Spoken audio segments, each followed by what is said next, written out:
Thank you, Marty and Lee. We have a few questions from Amy in the chat. And I think the first one I'd like to start with, this could go Marty and Lee. I'm sure you'd both have good responses to this. Is how does one start becoming a water dowser? Yes, we can listen, but how do we know our imagination isn't more active than our intuition? Which of you would like to take that first? Well, I will. One way to know is if you don't care. You got to find, whatever it is, do your best, but don't care. If you have to prove yourself, that's the ego. And the ego can't douse. It's not connected to the waveform. It's connected to you. And its job is to protect you. So it keeps you small. So what you want to do is tell the ego, doesn't matter. You're going to find what you find. That's it. And just do it. Just do it. Lee. I believe you build confidence by doing.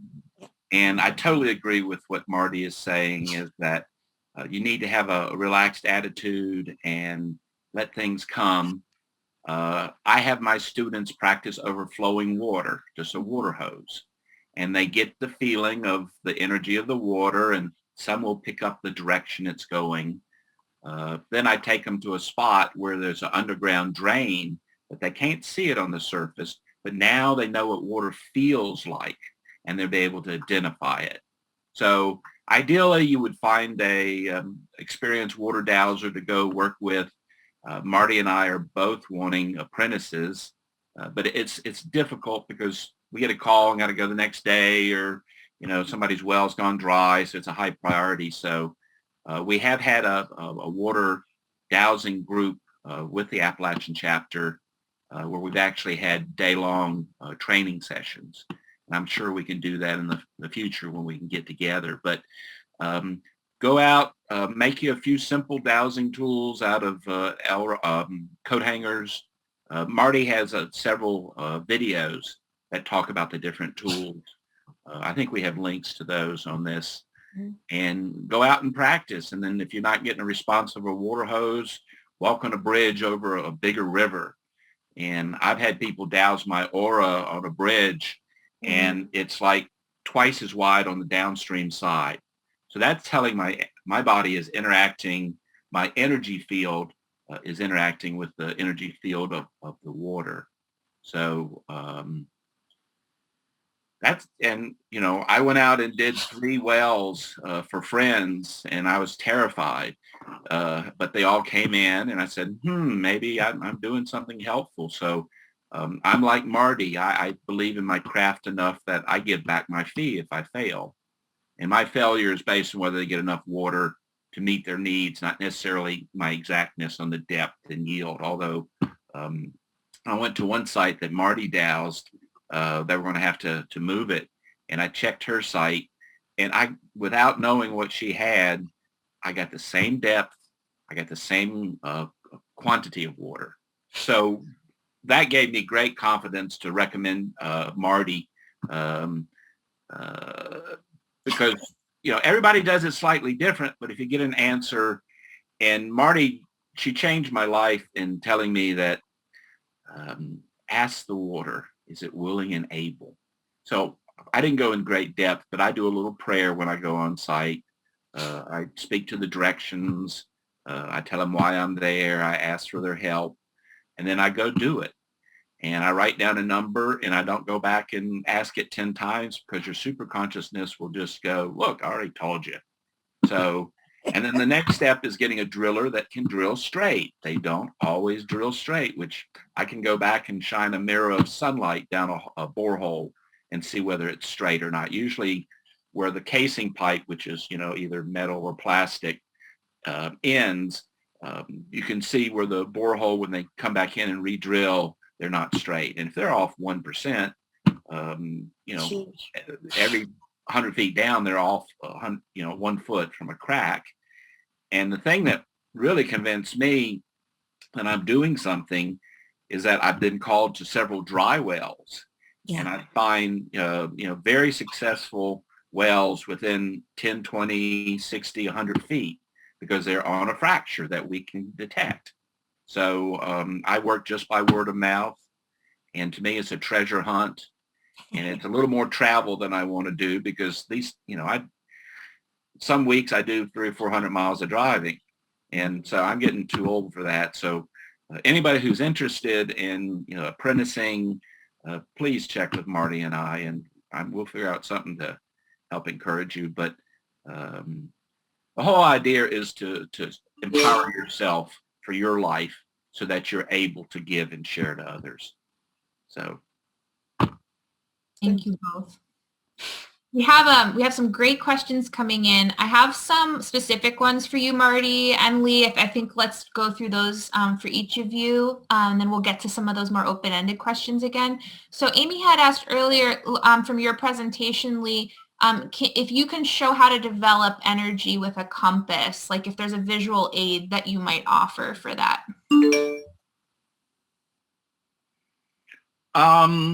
There are people that develop energy just by spinning, a tool. Raymond Grace is real famous for that. My image is that the compass is a readout device that you can confirm and actually be more sensitive to. So I'm not quite sure I understand the question, developing energy with a compass. Is that what I heard? Repeat the question again. Yes, Lee, can you show us how to develop our energy with a compass? I like having a visual aid to see the result. And if maybe that's something we can come back to, or Amy can raise their hand if they'd like to speak live, which I wanted to offer to both of you. We do have the option to let some participants speak a question aloud if you're open to that. Would you prefer? I show people how to sense their biofields. Marty was talking about the different layers. I get one that's usually 5 or 6 feet out. I can pull it in if I'm around animals, and people can douse this that don't know me so that I'm less of a threat, or I can fill a whole room with that energy. So it's just your intent, I think. And once again, it doesn't matter what tool you do, it's your intent. People spin a pendulum and they spin it real fast. And basically they ask their super consciousness when the energy's been changed to stop. So the work's been done. So, but if that didn't answer it, I'd be happy to try again. Sure, we can come back to that if someone wants to reword that. Marty, we have 2 questions specific for you. One was, is the Black Mountain Labyrinth open to the public? And if so, if you could give more instructions, or maybe I can pull that up from what you say and drop a link in the chat. And the other was specific to something you said, that you made a comment, they don't go back on their word. And this person was asking if you could define they as you view them. Okay, good 2 questions. The first question is that was a temporary labyrinth. It was part of an art project in the town of Black Mountain, and it was located near the pond. They call it Lake Lure. Well, it's like a puddle, but compared to New England, I was very disappointed to find out how small Lake Lure was. But it was right on the edge of Lake Lure. And so that energy is still there, even though the labyrinth is pulled up. So when you walk around Lake Lure, if you wanted to go there, you'll feel it. The other place you can find a labyrinth, one that I didn't do, but it's at the Light Center, just outside on Route 9. So the Light Center is another place that has a labyrinth, and it's really quite wonderful. And then also at the, where we used to meet with our dowsing, there's a labyrinth at that church. At the Unity Church, yeah. So that's another place to find one to walk. Now, the other question was, I can't remember what you asked. The second question. Yes, that question. Oh, who they are. I gotcha. Who they are. Yeah. Well, they are anybody, like trees and water and rocks, whatever you're working with. And I was building a sculpture in Boston, outside of Boston, and I was moving these big heavy rocks, and I was exhausted. And finally I tried to move one, it wouldn't budge, so I kicked it. I got mad and I kicked it, and it rolled to exactly where it wanted to be. And I went up to it and I said, is this where you want to be? And my dowsing said, yes. So from then on, I asked them, Where would you like to be in this labyrinth? Where would you like to be in this sculpture? And then I would douse. And when I got to where it wanted to be, I'd get my yes, I'd put it down and ask if it's happy. If it wasn't, I'd roll it over. Didn't want its face in the dirt. So I'd roll it over. So you talk and you listen, and you can listen to the dowsing rods. Eventually, you'll hear them. You'll hear a tree talk. And if a tree says it's going to do something, it will do it. If water says it's going to be pure, potable, year-round flow of water, it will do it. They don't lie. They don't go back on their word. They meaning those beings that we communicate with and we play with. It's like your best friend. They will do everything they can to keep their promise to you. So that's they. Yeah. If I can add to that, I first met Marty at a dowsing conference at Warren Wilson. And she built a labyrinth. This was one of the American Society of Dowsers in the mid-90s or so. And she found this location. It's important that you find the right location, because if you just slap a labyrinth down anywhere, it's not near the energy. So, you know, what she's saying is important, to have a dowser or someone well experienced do that. Well, a couple years later, we came back. That was just a temporary one on a campus quad. We came back for another conference, and I noticed overnight, well, the first time I noticed, the next night, the campus cats were all hunkering down in the center of the labyrinth. And we had people where we doused them going in, where they had the normal energy field that I find 2 or 3 feet beyond the outstretched arm. And then when they came out, the energy field was 20 feet. Yeah. And when I did it, the hair on my arms was standing. So 2 years later, I come back, I can sense the same energy there. It was still there. She didn't remove the energy. Sometimes you do that, sometimes you leave it. But it was an amazing experience for me. Yeah. So labyrinths can be very powerful in building personal energy. A labyrinth, if people don't realize, to me, is an energy building. Traditionally, fishermen would walk them before they went out on their visits.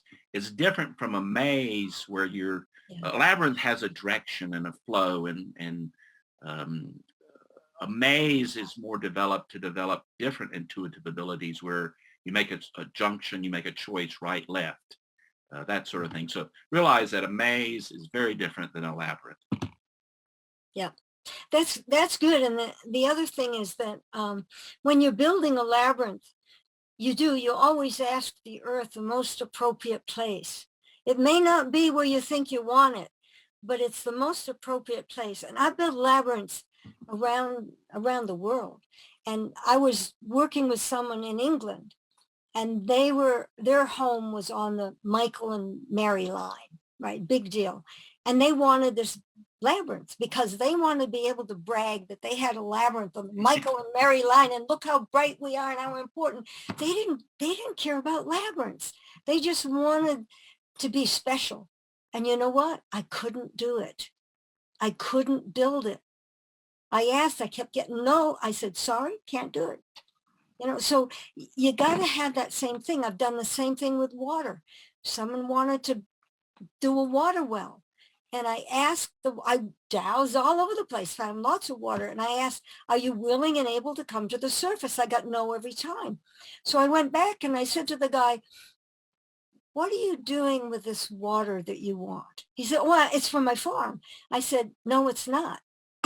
What are you doing with it? He was going to build a big development on the side of a hill in Vermont, and the water wasn't willing to support it. And I said, well, you're never going to get water. It doesn't want to support your mission. And you lied to me. So I'm out of here. And I just turned and walked away. I will not, I mean, that's the kind of point. It's like, if the water's willing and able, it'll do it. If it's not, it won't. It'll move. You get a dry hole when the water doesn't want to do it. So all of these questions, all of these placement things, you can find out through, 1, your feeling, 2, dowsing. So go explore, go find these things out. That's good. Thanks, Lee. Folks, I know we had briefly mentioned that we'd be welcoming Nancy Baumgarten to our conversation for Q&A. And so I know we've gone through a few questions, and Nancy, I wanted to check in with you and see if I believe you're on your phone, so you'll have to unmute yourself. But I wonder if you have anything, if you'd like to introduce yourself and say, share a response to anything that has been discussed so far in the Q&A section.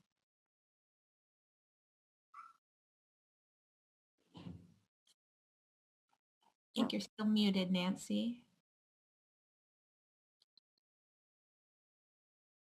Okay, Nancy, if you do get yourself unmuted, please let us know. Please chime in.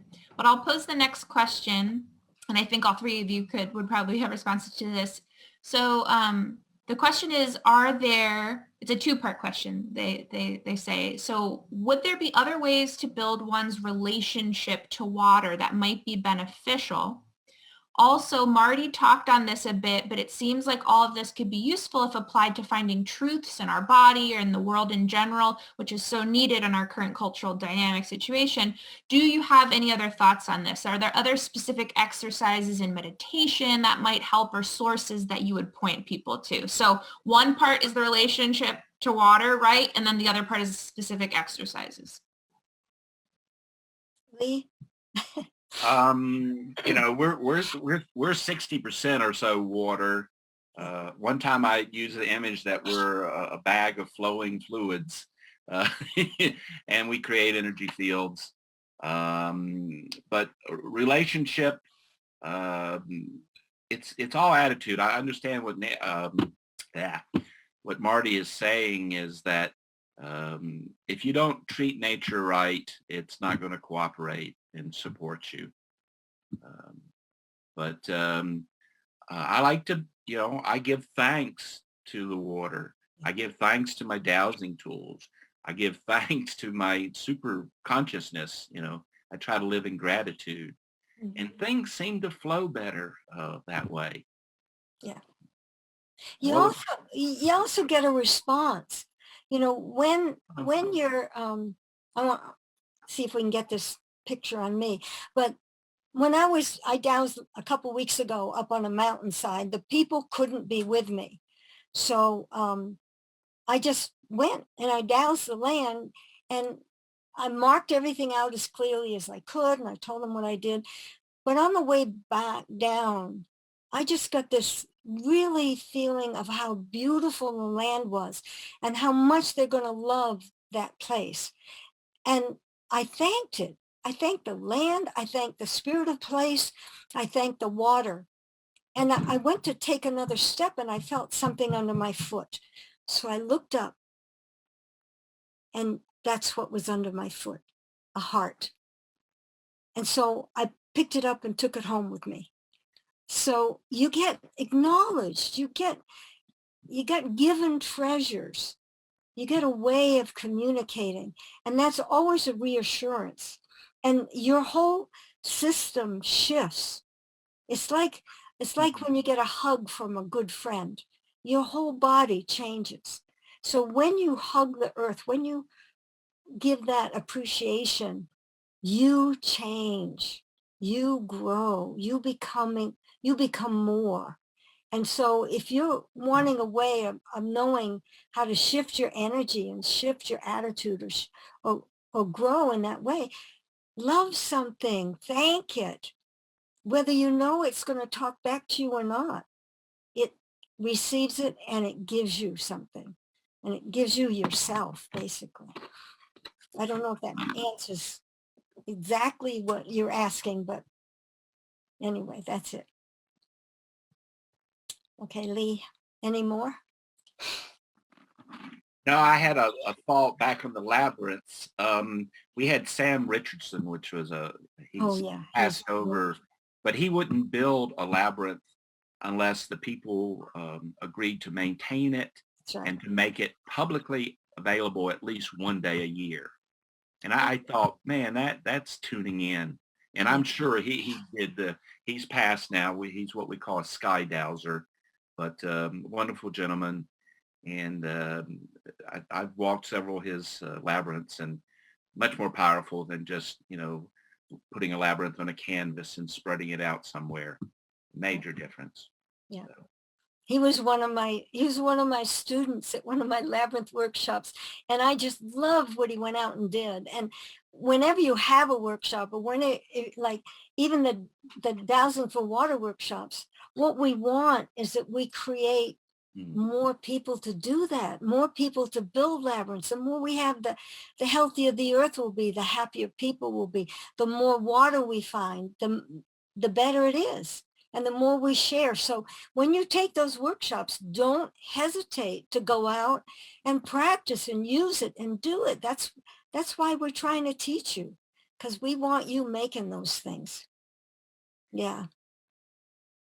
Hi, all. It's Caitlin. I'll move us on to the next question. Someone had asked earlier if you'd be open to sharing your list of protocols for when you arrive at a site to find water, if you could walk through that. Yeah. Okay, I'll just do, mine's probably simpler than Lee, but what I do is I stand, am I muted? No. What I do is I stand at the edge of the field or in the driveway, and I ask if there's water. Well, actually I ask before I get there, is there water willing and able to come to the surface to serve this project? I learned that from the Vermont thing. And then I get a yes, and I ask the rods point in the direction I must go to find it. I mean, sometimes it's 200 acres of land. You don't want to walk all over 200 acres. So you let the rods tell you what direction you must go to find it. And then I ask also if it's legal, if it's within the dimensions needed, if it's close enough to the house, those kinds of things that normally I could care less about, except that I know the well driller can't put it there because of somebody's idea that it's less than 100 feet from a well, or it's 100 feet from the sewage, or, some other reason, too close to the road. I don't know. But those are the other kinds of things you want to ask. But I always ask before I get there, is it in the highest good that I do this dowsing? If I get a no, I recommend somebody else. So I hope that helps. Lee? A lot of dowsers tell me that when they get the telephone call, they pull out the pendulum and they go, what will my level of appreciation or something of this job? Will I learn from it? Will I be helpful? And learn to say no. When I go on site, I've already looked at aerials and topos, so I kind of know where the geology is. But people put houses sometimes where isn't the best place for wells. I do have a one-page description that we can figure out a way of basically what I tell clients is that I've got to walk the property, so it can't be all briars, and preferably you've got a driveway in and a house site chosen. That way I can determine setbacks, which is what Marty is talking about. The health department's required, minimum distances. And I always tell people, let me douse the well first before you bring the health department. So we find the best water, because sometimes the best water is the easiest place for the septic people to put it. And that's not the way to go. Yeah. So then I walk transects across the property. Like Marty said, you got to look where the well rig can get. That's a 60,000 pound rig. And why look where you can't get a rig, inexpensively? And basically I identify fractures. I have a system where my rods point in one direction of flow at the beginning of the water energy. I don't think I'm over the water yet. I think I'm on the energy of the water. And when I get past it, they go neutral or back to a search position. So I've got an area that's 3 feet wide or 20 feet wide. And 20 foot wide is more likely to be higher water and more likely the well driller is going to hit it. And then I come in and find a center line, which I think is the best location to start a borehole for year round. My criteria, I have another sheet, but once again, we'll put this on the website, that it's a legal well site, potable, palatable, year-round water, minimum of 5 gallons a minute recoverable at the surface, safe, practical, and cost-effective location for owner and driller, initial depth, preferably to be less than 350 feet, and these parameters can be changed. So that's what, in my mind, I'm not looking for a little trickle, or if I'm looking for, I've got a job next week for a major farm. So they don't want 10 or 20 gallons. They want 100 or more. So it varies from site to site. And then I pick two places. It's just give them options in case there's something I missed. There's a tree here that the driller can't get into. And I give them estimates of what I think is the depth to the main water source, gallons per minute recoverable at the surface, quality based on my taste buds, but that lets us make choices. And then casing depth. Casing depth, you pay by the foot. You know it the first day. If I'm close in the casing depth with numbers of feet, then people tend to trust my other number. If I'm 10 or 20% off, maybe my other numbers would be wrong. But I'm convinced that I find fractures. And if the driller can drill straight, I have one drilling company that I have close to a 95% success rate with 60 wells. Overall, I have an 85 to 95% success rate. Yeah. And when they call me into a dry well and I find a good well, hey, I've done something. So it's people ask me how I do it. I sense the fractures. I have experience and results that are built, into my memory. So I kind of know average depths and different rock types. And then I tell them to use my best driller. And I tell them not to use a certain number of drillers that drill fast and I know aren't straight, because I lose money when I do that. But and part of this is I'm not doing it for the money. I'm doing it to keep the earth from being poked 4 or 5 times. I think in the bigger picture, that's what I want people to have water. If I think they're going to use it well. I'm not sure I like developments either. But so that's just my philosophy and what the system I've developed over a number of years. Yeah, that's good. And one of the things that I do that is I call Lee to find out who in the area is the best well driller. And then I talk to the people and tell them they must have it drilled slow and straight. And I tell them if they want to drop a dime down, it's going to bounce if it's not straight. And, once you get a well driller, you have to pay them whether they get water or not. So it's real important that you use people who have high integrity, that know what they're doing and have been practicing for a number of years, and highly recommended. So that's the other thing to really look at. Yeah. Great advice, Lee and Marty. At this point, I want to check in with Nancy. Nancy, I want to make sure that you're unmuting on your computer with that little mic button and that you're hitting that to unmute. You may also separately mute on your phone, so you'd have to make sure you're unmuted in both those places. But I'm going to ask a follow-up question to Lee, and we'll loop back and see if you're able to unmute. So Lee, related to this drilling, someone specifically had a question of if you could speak to how you estimate water depths where clay layers are between you and the water.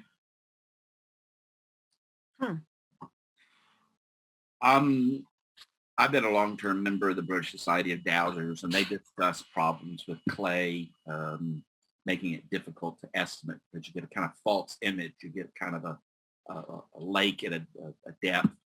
And in my system, I'm telling it, tell me where the greatest amount of water would be. And so I'm ignoring if there's, clay level or limestone or whatever. And I just trust my numbers over time. I learned dowsing at a 30-minute demonstration at a permaculture gathering. And I came back the next year and dowsed the stream. And there's what's called the Bishop rule, where you can determine how far something is in depth. And basically, it's a ratio off of the fracture. And I got the number 93 feet. And then I got my measuring rolling rule and rolled out and got a second response right at 93 feet. So how did I get 93 feet? Once again, it's like mentally connecting to it. Is it more than 100 feet from me? More than 200 feet? More than 300 feet, no. 250, 260, 270. Get a number, write it down. Don't touch it. Because once again, your super consciousness to me is like a 4 or 5-year-old kid, language wise, and you can make it mad by not listening to it. It's like, I already told you. So, and that's the hardest part of all the dowsing. The hardest part, I think, is to be detached from the results and just believe what you get and go with it. It is your better, best answer in my feelings. Yeah, another thing that I often do to add to that is if someone's hired me to find a well, I bring extra rods and I actually show them how to use the rods and I have them verify what I've found. So if they're willing, they're not all willing. Some of them don't want to mess with that, but those who are excited and want to know, I end up selling a lot of dowsing rods to people because then they're free to keep double checking things. So I think that's another fun way to go. Yeah. I do the same thing, and always including some education into it. Because once again, I think this is so empowering, not only to get them water to drink and live, but to expand their own natural abilities. So